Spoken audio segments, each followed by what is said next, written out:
사무엘하 22장의 말씀은 시편 18편의 말씀과 똑같은 내용의 말씀입니다.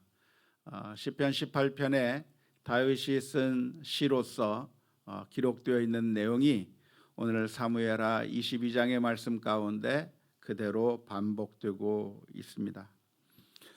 지금까지 우리가 사무엘하의 말씀을 살펴볼 때 사무엘하의 그 내용 전체가 다윗이 어떻게 지내왔는지, 다윗에게 어떠한 사건들이 있었는지, 다윗의 삶에 대해서, 다윗의 경험과 여러 가지 모습들에 대해서 서술해 준 것이 지금까지 사무엘하의 내용이었다고 한다면, 오늘 22장에서는 직접 그 다윗이 노래했던 그 노래가 다윗의 노래가 여기에 기록이 되어 있습니다. 다윗이 여러 시편을 만들었는데요, 여러 시를 많이 썼는데, 시라고 하는 것은 참 그 마음속에 있는 것들을 드러내는 아주 좋은 도구가 됩니다. 우리가 멋진 경치를 바라보았을 때, 혹은 어떤 즐거운 일을 만나게 되었을 때 그 즐거움이 어떻게 완성될 수 있는가? 그냥 보고 좋다, 어떤 음식을 맛보고 맛있었다, 그리고 어떤 기쁜 일을 맛보고 경험하고 기뻤다 하는 것으로 완성이 되는 것이 아니라, 그것을 시로 표현하고 노래로 표현하고 또는 여러 가지 사람들에게 말을 함으로써 그 기쁨이 배가 되고 완성되는 것입니다. 저 천상에서 우리가 하나님 나라에 가게 되었을 때 천국에서 있을 일들을 성경에서는 묘사하기를 어떻게 묘사하냐면, 천상에서는 우리가 하나님을 찬양하는 일이 영원히 계속될 거라고 표현하고 있는데, 그 이유가 무엇입니까? 그것은 찬송가를 지겹게 계속 끊임없이 무한 반복해서 부른다고 하는 그런 의미의 말씀이 아니라, 천국에서 우리가 경험하는 것들이 너무나도 좋고 너무나도 흥분이 되고 너무나도 기뻐서 그 매일매일 경험하는 것을 찬양하고 노래하고 또 노래해도 영원히 그 기쁨이 완전히 다 표현될 수 없는, 그래서 날마다 기쁨을 표현해야만 하는 그 상태가, 최고로 완벽한 상태가 영원히 계속된다고 하는 그런 의미에서 저 천성에서는 찬양이 끊이지 않고 계속될 것이라고 이야기하고 있는 것입니다. 다윗은 자기가 삶을 살아오는 가운데 그 삶 가운데서 하나님을 만났어요. 힘들고 어려운 고난의 터널도 지나고 정말 고통스러운 상황도 만났고 그랬지만, 그런 과정을 통과하면서 하나님을 만나게 되고 하나님을 경험하게 되었을 때 그 다윗의 마음속에 있는 기쁨의 내용들이 그냥 가만히 잠잠히 있을 수가 없고, 그 마음 가운데 기쁨이 솟구쳐 올라서, 그래서 찬양으로 노래로 시로 표현이 되는 것이고, 이 시편 가운데 다윗의 시가 많이 있다고 하는 것은 그만큼 그 다윗이 하나님을 만나고 경험한 그 기쁨과 감격들이 참 많았다고 하는 것을 생생하게 보여주는 예라고 할 수 있을 것입니다.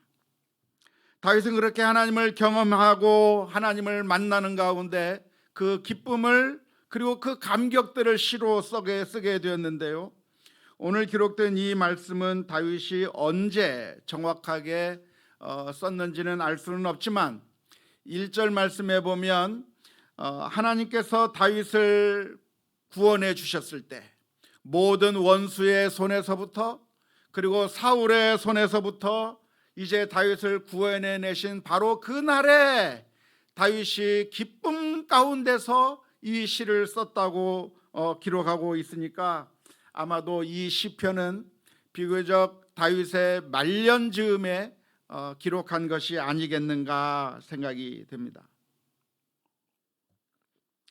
우리가 다윗의 삶을 살펴본다고 한다면 다윗의 삶 가운데는 수많은 위기의 순간들이 있었습니다. 다윗은 그저 편하고 아름다운 꽃길만 걸어간 사람이 아니죠. 다윗은 어떤 사람이었는가? 바로 저와 여러분들의 삶과 똑같아요.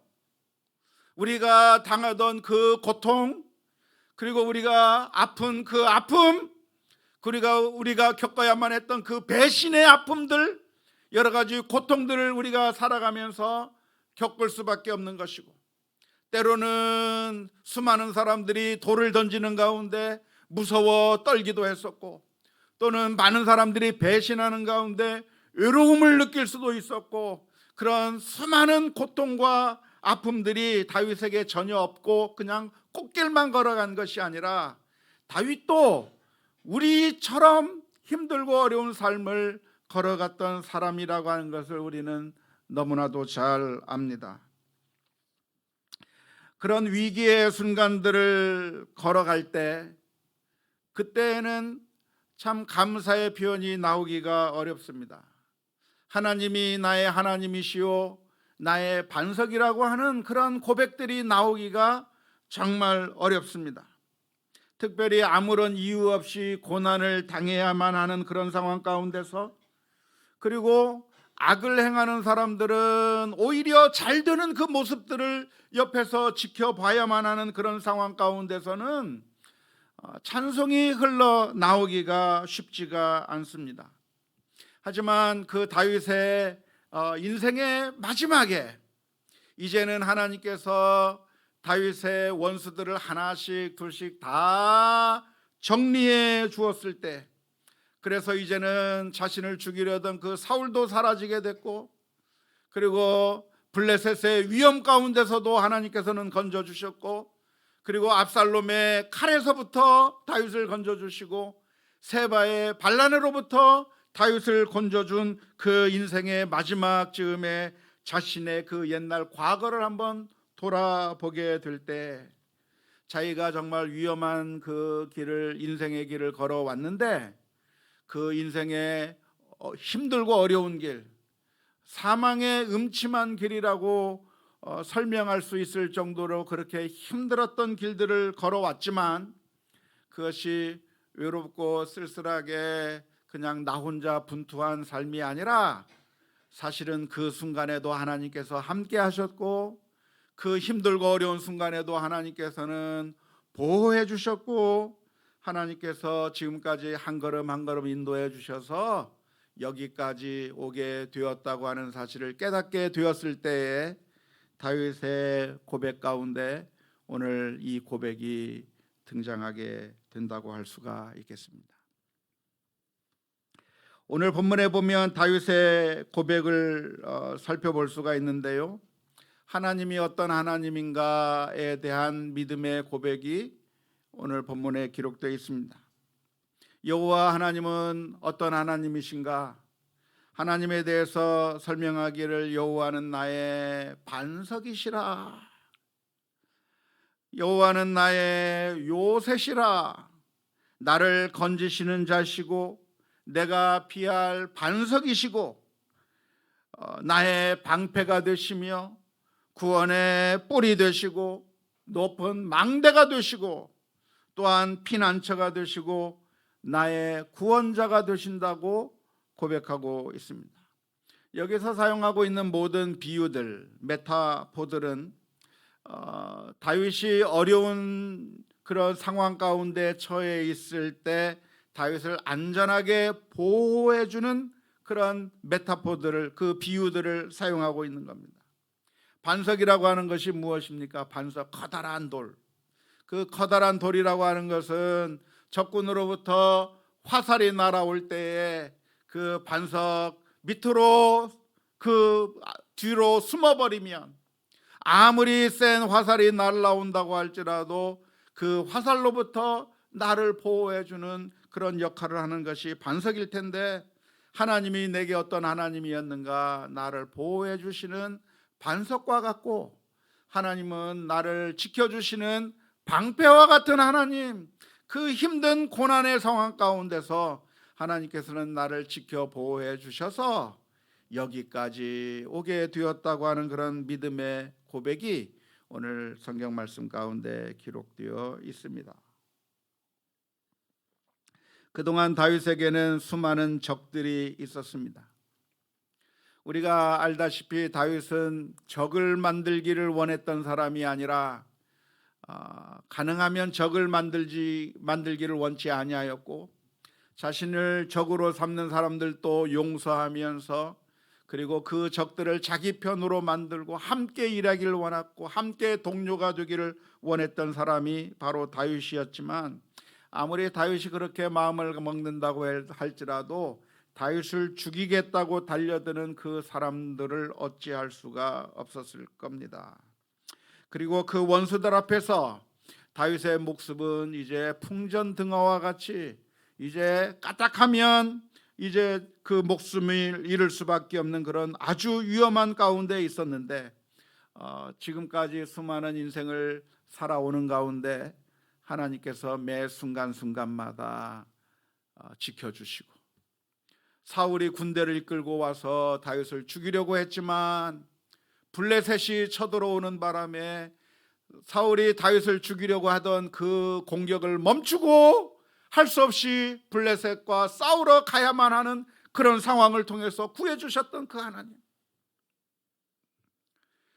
사울이 다윗을 죽이기 위해서 쫓아왔지만 오히려 하나님께서는 그 사울을 동굴로 집어넣으셔서 오히려 전세를 역전시켜 주신 그 하나님, 저 블레셋 사람들을 그냥 그 다윗의 그 군사들과 더불어서 물리칠 수 있도록 해주셨던 그 하나님, 그 하나하나 생각해 본다고 한다면 지금까지 내가 이렇게 건재할 수 있었던 것이 내가 능력이 있고 내가 힘 있고 내가 잘나서가 아니라 하나님께서 보호해 주셨고 하나님께서 나의 구원자이셨다고 하는 사실을 생각하면서 감사하면서 이런 노래를 부르게 된 줄로 믿습니다.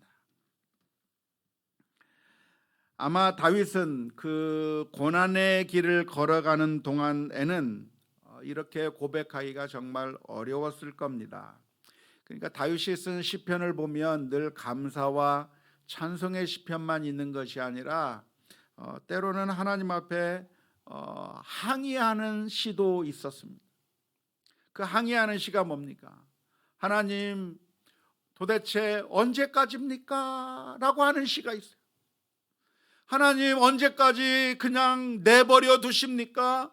왜 저 악인들을 하나님께서 심판하지 않으시는 겁니까? 왜 하나님께서 이 세상이 엉망진창으로 돌아가게 만드시고 그것을 해결하지 않고 계십니까? 그렇게 하나님 앞에 울부짖는 시들도 참 많이 있습니다. 그러니까 정말 그 고난을 직접 경험하고 있는 그 상황 가운데서는 정말 하나님이 나의 보호자시라고, 하나님께서 나의 구원자라고 고백하기가 정말 어려웠을 거라고 생각이 됩니다. 하지만 결국은 다 그 모든 과정을 다 지난 다음에 되돌아보면 하나님께서 다 보호해 주셨구나.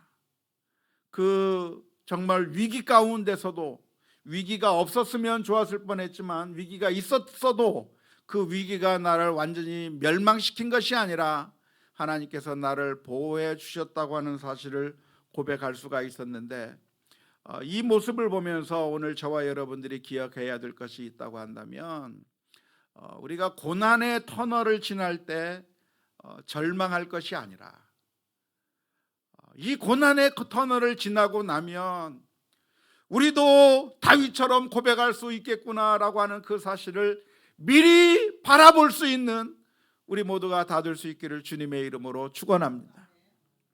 우리가 지금 당장 어려움을 겪을 때, 지금 당장 힘든 일을 만나게 될 때는 이런 고백이 나오기가 힘들지만, 그러나 결국은 이 고백이 나오게 돼 있어요. 결국은 마지막이 우리가 망하게 되어 있는 것이 아니라 하나님께서 온 세상을 다스리시고 우리의 생사와 복을 주관하시는 그 하나님께서 결국은 모든 것들을 하나씩 둘씩 다 합력하여 선을 이루시는 것을 통해서, 그래서 결국은 우리로 하여금 마지막에 하나님을 찬양할 수 있게끔 만들어 주신다고 하는 사실을 생각하면서 우리가 고난의 길을 간다고 할지라도 그 순간에 그 하나님을 향해서 여호와는 나의 반석이시라, 여호와는 나의 요새시라, 구원자시라, 피난처시라 라고 고백할 수 있는 믿음의 결단들이 있을 수 있기를 주님의 이름으로 축원합니다. 예수님께서는 마태복음 10장 28절부터 31절의 말씀 가운데 이렇게 말씀해 주셨습니다. 몸은 죽여도 영혼은 능히 죽이지 못하는 자들을 두려워하지 말고 오직 몸과 영혼을 능히 지옥에 멸하실 수 있는 이를 두려워하라. 참새 두 마리가 한 아사리온에 발리지 않느냐? 그러나 너희 아버지께서 허락하지 아니하시면 그 하나도 땅에 떨어지지 아니하리라. 너희에게는 머리털까지 다 세신 바 되었나니 두려워하지 말라.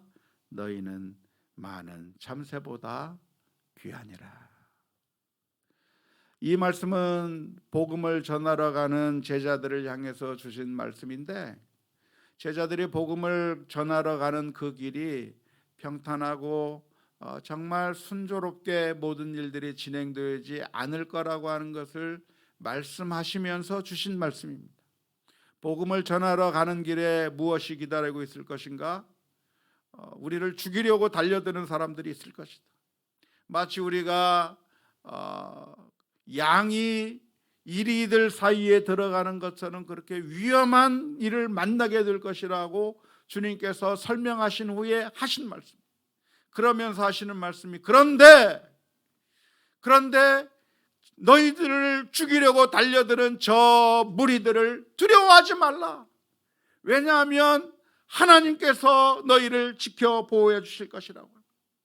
참새 한 마리가 떨어지는 것도 하나님께서 허락하셔야만 떨어지는 것이고, 그 어떤 일이 발생한다고 할지라도 하나님께서 손 놓고 계셔서 어쩔 수 없이 우리에게 당하는 것이 아니라 하나님께서 계획하시고 섭리하시는 가운데 결국에 모든 것이 합력하여 선을 이루시는 그 과정 가운데 우리에게 해주시는 것이라고 하는 사실을 기억하면서, 우리의 몸은 죽일 수 있어도 목숨을 죽일 수 없는 그런 이 세상의 것들을 두려워할 것이 아니라 오로지 몸과 영혼을 한꺼번에 면하실 수 있는 그 하나님 앞에 겸손하게 서는 것이 우리들이 가져야 될 마땅한 자세인 줄로 믿습니다.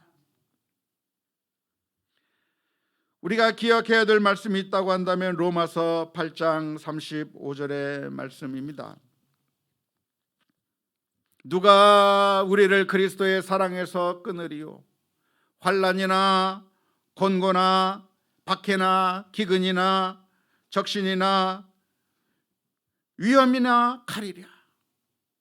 이 세상에 그 어떤 것도 우리를 그리스도의 사랑에서부터 끊을 수가 없다고 말씀해 주고 계십니다. 뿐만 아니라 로마서 8장 38절 39절의 말씀에 내가 확신하노니 사망이나 생명이나 천사들이나 권세자들이나 현재일이나 장래일이나 능력이나 높음이나 기쁨이나 다른 어떤 피조물이라도 우리를 우리 주 그리스도 예수 안에 있는 하나님의 사랑에서 끊을 수 없으리라 말씀해 주고 있습니다. 그 어떠한 상황 가운데서도 하나님의 사랑이 있다고 하는 사실을 기억하면서 우리가 무슨 일을 만나든지 늘 감사하며 여호와는 나의 목자시요 반석이시고 또한 나의 피난처시라고 하는 사실을 날마다 고백하며 나아가는 우리 모두가 다 될 수 있기를 주님의 이름으로 축원합니다. 다윗은 사무엘하 22장 7절 말씀 가운데서 이렇게 고백하고 있습니다.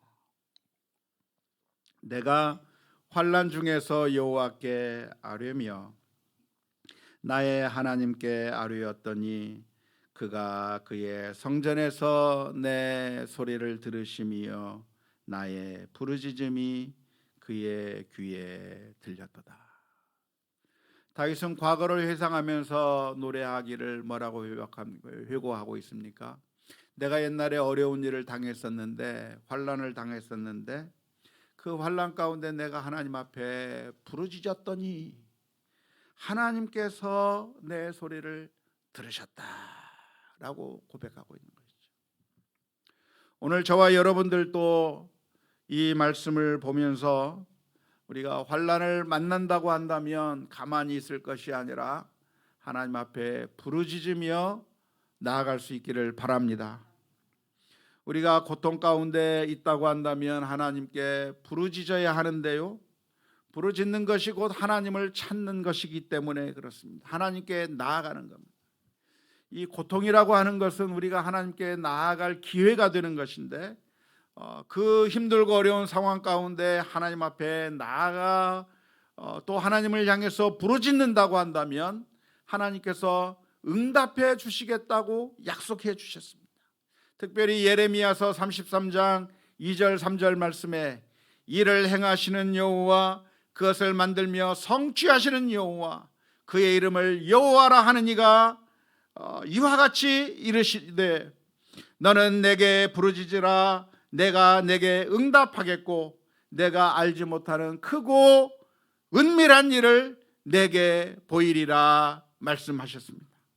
우리가 하나님 앞에 부르짖는다고 한다면 하나님께서 크고 놀라운 일을 베풀어 주실 줄로 믿습니다. 우리가 왜 부르짖어야 합니까?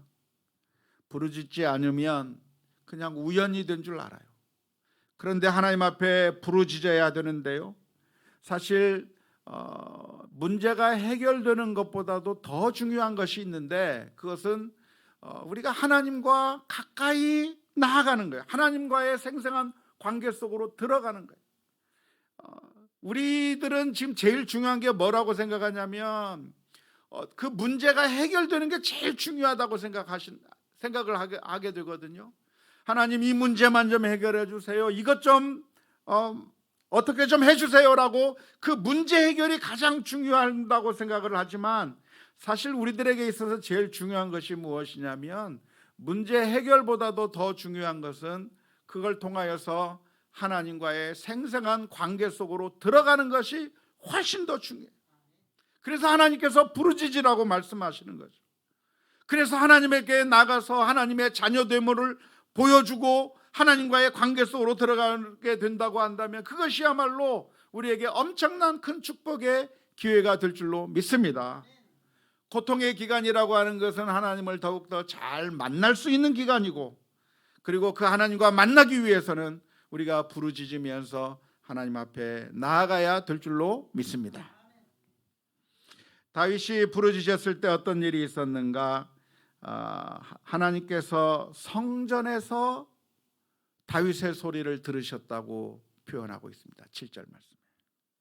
이 표현이 아주 좀 특이한데요, 왜냐하면 하나님께서 다윗의 부르짖음을 들으실 때 그냥 들으셨다고 표현한 것이 아니라 어디에서 들으셨다고요? 성전에서 들으셨다라고 하는 겁니다. 도대체 하나님께서 성전에서 들으셨다고 하는 그 말씀의 의미가 무엇이겠습니까? 그러니까 하나님께서는 성전에서 들으시니까 우리가 성전에 가서 기도해야, 우리가 다른 곳에서 기도하는 것보다 성전에 나와서 기도해야 더 잘 하나님께서 들으신다고 하는 그런 의미일까요? 그렇지 않습니다. 물론 우리가 기도할 때 기도에 방해를 받지 않기 위해서 예배당에 나와서 기도하는 것은 아주 현명한 선택입니다. 우리가 다른 곳에서는 참 하나님 앞에 집중해서 온전히 기도하기 어렵기 때문에, 그리고 우리가 일상의 삶 가운데서 기도하는 것이 쉽지 않기 때문에 그래도 장소를 옮겨서 퇴근하는 길에 혹은 출근하는 길에, 혹은 따로 시간을 내서 교회에 들러서 기도하는 시간을 조용히 갖는다고 한다면 다른 것에 방해받지 않고 하나님 앞에 기도하는 그런 유익이 있기 때문에 그렇게 하시는 분들이 몇 분 계시고, 또 여러분들 가운데 앞으로 또 그렇게 하시는 분이 계시다고 한다면 충분히 안내해드려서 그렇게 하는 것을 도와드리려고 합니다. 기도를 함에 있어서 예배당에 나와서 기도하는 것은 어쩌면 현명한 선택일 수가 있습니다. 하지만 하나님께서 기도를 들으시는 것은 꼭 예배당에 와야만 하나님께서 기도를 받으시는 것은 아닙니다.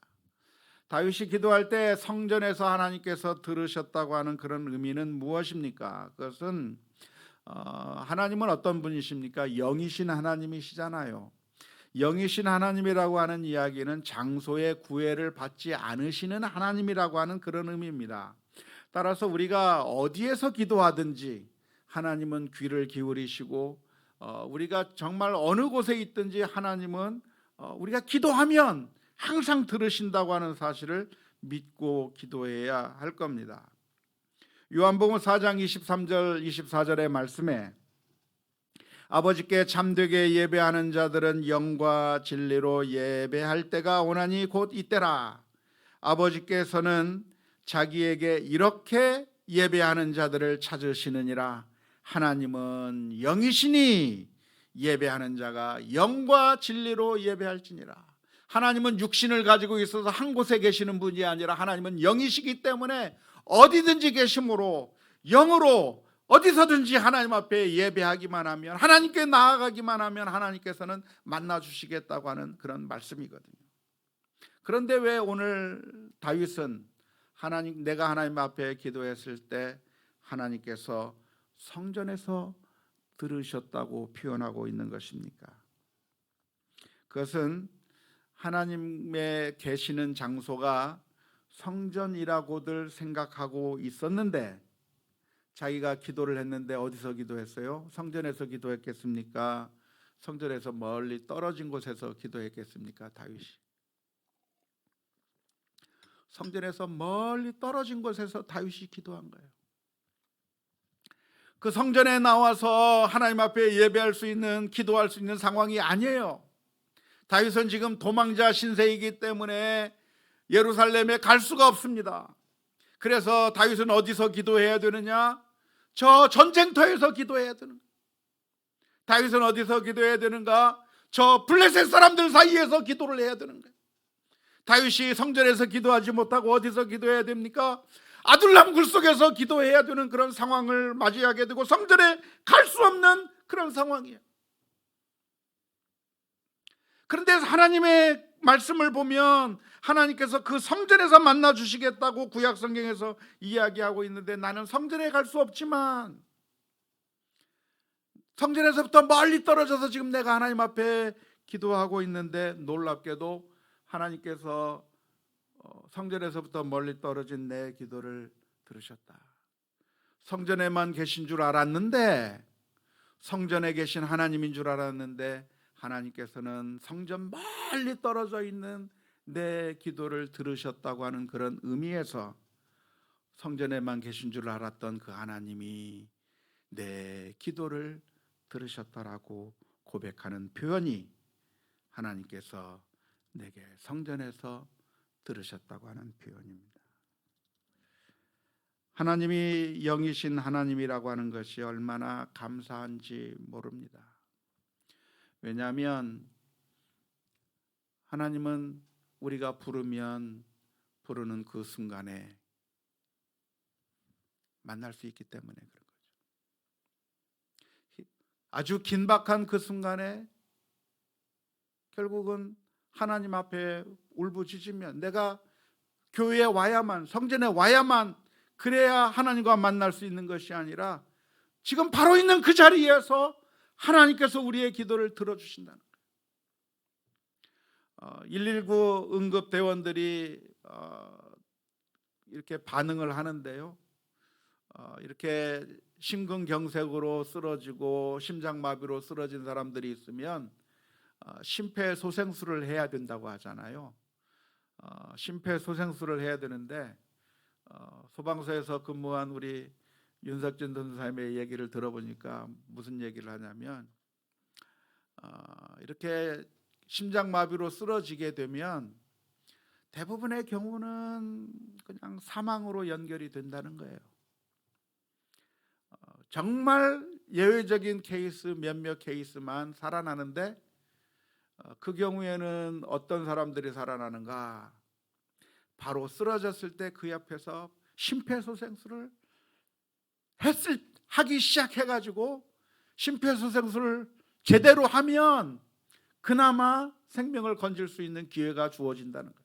심폐소생술을 하면 5cm씩 이상 들어가게 심폐소생술을 해야 되는데 119 구급대원들이 아무리 빨리 도착해도 5분 넘어가고 6분 넘어가는데 그렇게 오랫동안 심장이 멈춰져 있으면 구급대원들이 와서 데리고 가도 소용이 없다는 거예요. 근데 하나님은 어떤 하나님이신가?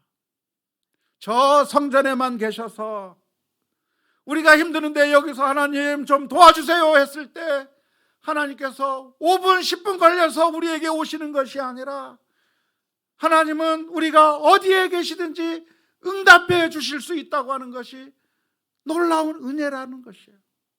영적인 소생술을 하나님께서 지금 당장 해주시기 때문인 것이죠. 이 세상의 종교는 뭐라고 이야기합니까? 이 세상의 종교는 어떤 특정 장소에 있다고 이야기를 합니다. 대구의 팔공산에 갑바 위에 올라가서 거기서 빌어야 대학 합격을 한다고 하니까 그 학부모들이 집에서부터 버스를 타고 산에 올라가서 저 산꼭대기에서 추운 날씨에 빌고 있는 그걸 통해서 그렇게 빌어야 된다고 하는데 하나님은 거기까지 오라고 하는 것이 아니라 그냥 있는 그 자리에서 기도하면 내가 들으시겠다고 말씀해 주시는 것이 은혜의 하나님인 줄로 믿습니다. 많은 분들이 질문을 던집니다. 그런데 왜 내 기도는 하나님께서 안 들으십니까? 사실 그 질문은 우리만 던지는 질문이 아니라 다윗도 던졌던 질문입니다. 다윗은 하나님 앞에 울부짖었습니다. 하나님 왜 기도를 안 들으십니까? 어느 때까지 그냥 내버려 두십니까? 악인이 판치고 있는 것을 어느 때까지이니까? 그렇게 하나님께서 기도에 응답이 없는 것 같아서 그렇게 울부짖었던 다윗인데, 그런데 나중에 자신의 인생을 돌이켜 보니까 하나님께서 안 계셨던 것도 아니고 하나님께서 듣지 않았던 것도 아니고 하나님께서는 나의 신실한 반석이시요 피난처이시고 망대시고 구원자이셨다고 하는 사실을 고백하는 이 모습을 보면서 우리가 그 끝이 안 보인다고 해서 불안해할 것이 아니라 항상 귀 기울이며 들어주시는 그 하나님 앞에 믿음으로 나아가는 우리 모두가 다 되어야 될 줄로 믿습니다. 사실 우리가 던져야 될 질문은 그런 질문이 아니라 하나님께서는 왜 나 같은 사람의 기도도 들어주실까를 질문해야 돼요. 아무도 그 질문은 잘 안 던져요. 하나님이 왜 우리의 기도를 들어줘야 되는 거죠? 우리에게 뭐가 아쉬워서 우리의 기도를 들어줘야 되는 거예요? 하나님께 우리가 맡겨놓은 게 있나요?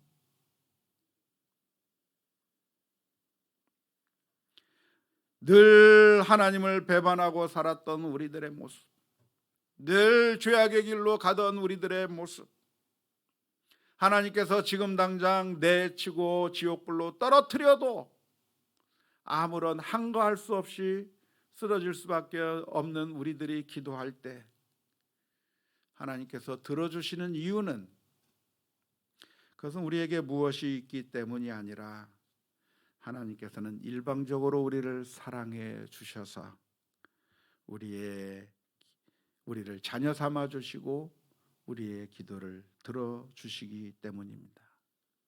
그런데 우리를 하나님의 자녀 삼아 주시기 위해서 하나님께서는 하나밖에 없는 그 아들 예수 그리스도의 십자가에서의 절규를 외면하신 것이죠. 우리의 요청을 듣기 위하여 예수 그리스도의 울부짖음을 외면하면서까지 우리를 사랑해 주신 그 주님을 바라보면서 하나님 앞에 담대하게 믿음으로 나아가는 우리 모두가 다 될 수 있기를 주님의 이름으로 축원합니다.